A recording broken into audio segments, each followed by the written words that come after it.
सुबह के 7 बजे थे और कविता रसोई घर में अपने काम में लगी हुई थी। वो चाहती थी कि जल्दी जल्दी नाश्ता तैयार कर ले ताकि वो अपने जरूरी काम से घर से बाहर जा सके। अरे कविता बहू, आज तो तुम बहुत जल्दी उठ गई। आज तो अनिल भी घर पर नहीं है, थोड़ा आराम से उठ जाती। अनिल तो 2 दिन बाद आएगा ना। जी माँ जी बोल रहे थे 2 दिन बाद ही आएंगे, काम बहुत ज्यादा है। माँ जी, मुझे भी बहुत जरूरी काम से जाना है, इसलिए सोचा नाश्ता बना देती हूँ, भाभी को पीछे से परेशानी नहीं होगी। मैं 3-4 बजे तक आ जाऊंगी। ठीक है बहू, अपना ख्याल रखना। कविता की सास शोभा बहुत अच्छे स्वभाव की थी। वो अपनी बहू को कभी भी किसी बात के लिए टोका टाकी नहीं करती थी। पर कविता की जेठानी सुमन बहुत ही शक की मिजाज की थी। वो हमेशा ही कविता पर शक करती रहती थी। सच तो ये था कि कविता देखने में सुमन से ज्यादा सुंदर थी। इसी कारण भी सुमन कविता से बहुत ईर्ष्या करती थी। कविता रसोई का सारा काम खत्म करके चली जाती है। कुछ देर बाद सुमन आई तो उसे कविता दिखाई नहीं दी। माँ जी, मैं देखती हूँ, आप कभी भी कविता से पूछते नहीं हो कि वो कहाँ जाती है, क्या करती है। वो रोजाना सुबह इतनी जल्दी चली जाती है और शाम को घर लौटती है। आजकल जमाना कितना खराब है, कभी कोई ऊंच नीच हो गई तो हम हाथ मलते रह जाएंगे।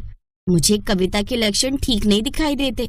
देवर जी तो काम के सिलसिले में अक्सर शहर से बाहर रहते हैं और कविता रोजाना घंटों के लिए कहीं भी निकल जाती है। आपको उसकी लगाम खींच कर रखनी चाहिए। कहीं ऐसा ना हो कि आपकी छोटी बहू हमारे पीठ पीछे किसी के साथ रंगरलियां मना रही हो। कैसी बातें कर रही हो सुमन, मैं अच्छे से जानती हूँ कविता बहुत अच्छी है। तुम फालतू ही उसके लिए इतनी बातें बना रही हो। वो रसोई का काम निपटा कर गई है ताकि तुम्हें दिक्कत ना हो। मैं मंदिर जा रही हूँ, मेरे पास इन सब बातों के लिए समय नहीं है। शोभा मंदिर चली जाती है। सुमन मुंह बनाती हुई अपने कामों में लग जाती है। उसी रात जब सुमन की आंख खुली तो उसे कविता के कमरे से कुछ आवाजें आती सुनाई दी। ये इतनी रात को कविता के कमरे की लाइट जल रही है और ऐसा लग रहा है कमरे में कविता के साथ कुछ लोग और हैं, पर कौन? आधी रात के समय कविता के साथ कौन लोग हैं? एक बार सुनो तो सही कविता क्या बातें कर रही है। तुम मेरे दोनों हाथ पकड़ लो और तुम मेरे पैरों को कस कर पकड़ो और तुम मुझे अपनी बाहों में भर लो और तुम तो बस मेरे सीने से लग जाओ और तुम मुझे अपनी ओर खींच लो। मैं तुम्हारी हूँ, मैं तुम पांचों की हूँ। मैं तुम पांचों के बिना नहीं रह सकती। तुम पांचों को एक साथ देखकर मुझे कुछ होने लगता है। मेरा मन करता है मैं तुम पांचों को एक साथ प्यार करूं। मैं जानती हूँ तुम पांचों मेरे आशिक हो, इसीलिए तो मैं तुम पांचों के बिना नहीं रह सकती। तुम पांचों मुझे एक साथ अपनी बाहों में भर लो। बस अब मुझसे नहीं रहा जा रहा, मुझे और प्यार दो। हाँ, ऐसे ही करते रहो, बस करते रहो। हाँ, मैं मदहोश हो रही हूँ। मैं कितनी खुश नसीब हूँ कि मेरे 5 आशिक हैं जो मुझ पर मरते हैं। बहुत अच्छा लग रहा है, ऐसे ही प्यार करो। कमरे से आती अजीब अजीब आवाजें सुमन के कान खड़े कर देती है। सुमन दौड़कर अपने पति और सास को जगाती है। क्या बात है सुमन, इतनी नींद से जगा दिया, तुम्हें भी चैन नहीं है? क्या हुआ है बहू, क्यों इतनी रात में सबकी नींद खराब कर रही हो? अभी बताती हूँ। मैंने आपको कहा था ना कि कविता पर नजर रखो। आप दोनों को पता भी है कविता के 5 आशिक हैं और वो इस समय कमरे में है। मैंने कविता की सारी बातें सुनी है। दरवाजा खटखटाती हूँ, सब सच सामने आ जाएगा। कविता, ओ कविता, दरवाजा खोलो। सुमन जोर जोर से कविता के कमरे का दरवाजा खटखटाने लगी। कविता ने घबराते हुए दरवाजा खोला। इतनी देर क्यों लगा दी दरवाजा खोलने में? कहाँ है तेरे 5 आशिक? दिखा, तू सबकी आंखों में धूल झोंक रही है। कैसी बातें कर रही हो भाभी, मेरे कमरे में कोई नहीं, आप चेक कर लो। मैंने खुद तुम्हारी आवाजें सुनी है, तुम्हारे कमरे से आवाजें आ रही थी। सुमन, तुम्हारे कान बजने लगे हैं। पता नहीं कौन कौन सी भूतिया पिक्चर देखती रहती हो। खुद भी नहीं सोती और दूसरों को भी नहीं सोने देती। कविता बहू, तुम आराम से सो जाओ। सुमन की तो आदत है सबको परेशान करने की। चलो हरीश बेटा, तुम भी जाकर सो जाओ। सुमन, ये हरकतें ठीक नहीं है। कविता कमरे का दरवाजा बंद कर लेती है। सुमन के दिमाग में अभी भी वही बातें चल रही थी। वो बार बार सोच रही थी कि कैसे कविता को रंगे हाथों पकड़े। अगली शाम सुमन ने कविता को किसी से फोन पर बात करते सुन लिया। मुझे लगता है सबको सच पता चल जाएगा, पर तुम मेरे साथ हो ना? मैं अब ज्यादा दिन तक सच छुपा नहीं पाऊंगी। सुमन भाभी को मेरे ऊपर शक होने लगा है। ठीक है, मैं फोन रखती हूँ। जरूर दाल में कुछ काला है। मैं कविता को पकड़ कर ही रहूंगी। आज रात में इस पर नजर रखूंगी। आज तो देवर जी भी वापस आ रहे, उनके सामने भी सच आ ही जाएगा। उस रात सुमन ने फिर से कविता के कमरे से उसकी आवाजों को सुना। तुम पांचों एक साथ मेरे करीब आते हो तो मेरी धड़कनें और भी तेज होने लगती हैं। एक साथ मत आओ, प्लीज एक एक करके मेरे पास आओ।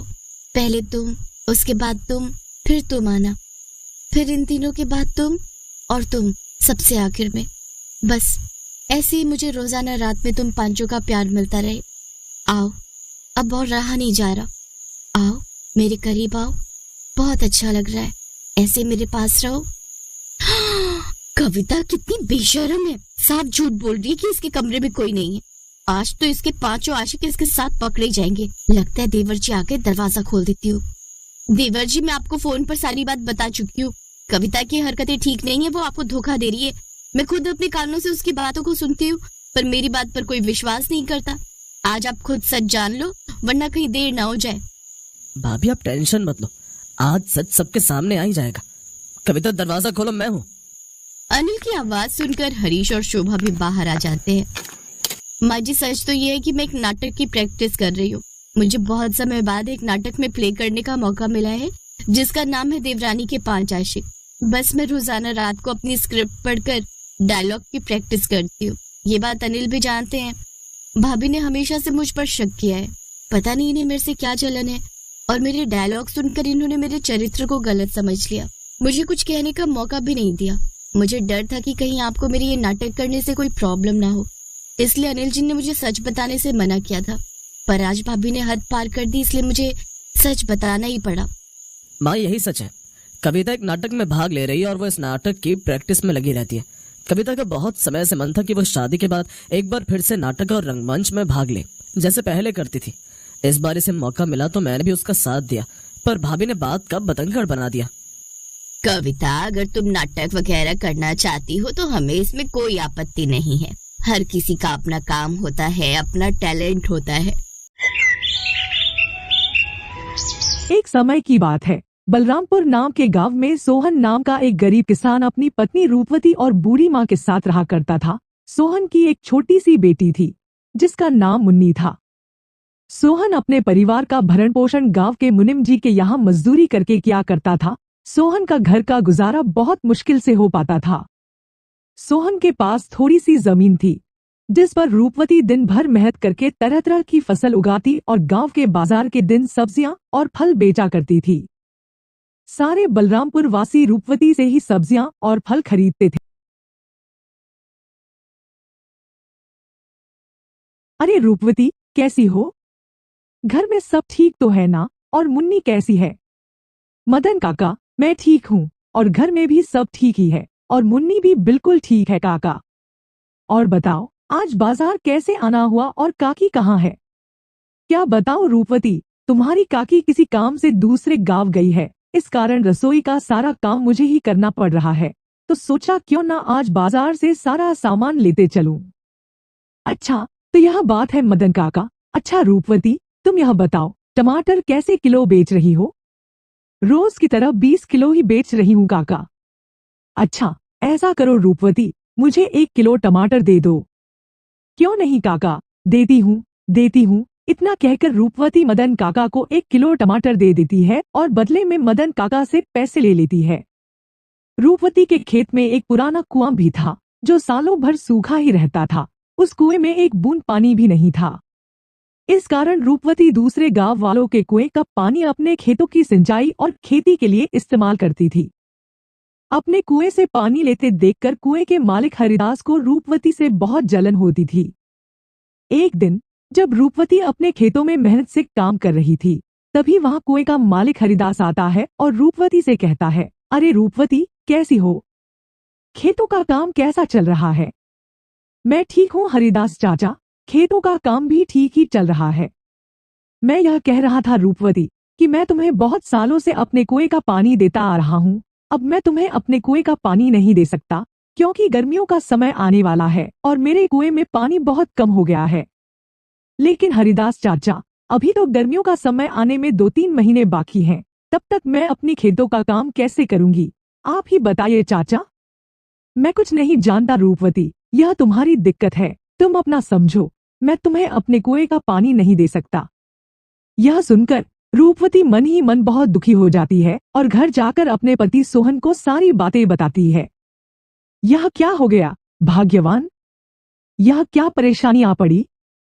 अब हमारा घर का गुजारा कैसे होगा? आप चिंता ना करो भाग्यवान, ऊपर वाला सब देख रहा है, प्रभु हमारी मदद जरूर करेंगे। अच्छा ठीक है रूपवती, तुम जाकर आराम करो, मैं हरिदास काका से मिलकर आता हूँ। यह कहकर सोहन हरिदास काका से मिलने उनके घर की ओर निकल पड़ता है। हरिदास काका, अरे ओ हरिदास काका, घर में हो कि नहीं? अरे कौन है भाई, रुको, आता हूँ आता हूँ। अरे सोहन, तुम हो? मेरे घर कैसे आना हुआ? हरिदास काका, मुझे रूपवती ने बताया कि आपने हमें कुएं का पानी देने से मना कर दिया। हाँ सोहन, यह बात सच है कि मैंने रूपवती को अपने कुएं का पानी लेने के लिए मना कर दिया। ऐसा क्या हो गया हरिदास काका? देखो सोहन, मैं तुम्हें कई सालों से अपने कुएं का पानी देता आ रहा हूँ और इस बार गर्मियों का समय आने वाला है, इस कारण मेरे कुएं का पानी बिल्कुल सूख कर कम हो गया है। अगर मैं तुम्हें अपने कुएं का पानी देता हूँ तो मुझे गर्मियों में बहुत परेशानी होगी। लेकिन हरिदास काका, अभी तो गर्मियां आने में 2-3 महीने का समय है, तब तक मेरे खेतों का क्या होगा? मैं कुछ नहीं जानता सोहन, मैंने रूपवती को भी कहा था कि यह तुम्हारी समस्या है, मैं तुम लोगों को अपने कुएं का पानी नहीं दे सकता।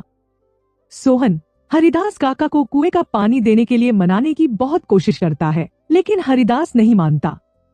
फिर सोहन दुखी होकर थक हार के अपने घर की ओर निकल पड़ता है।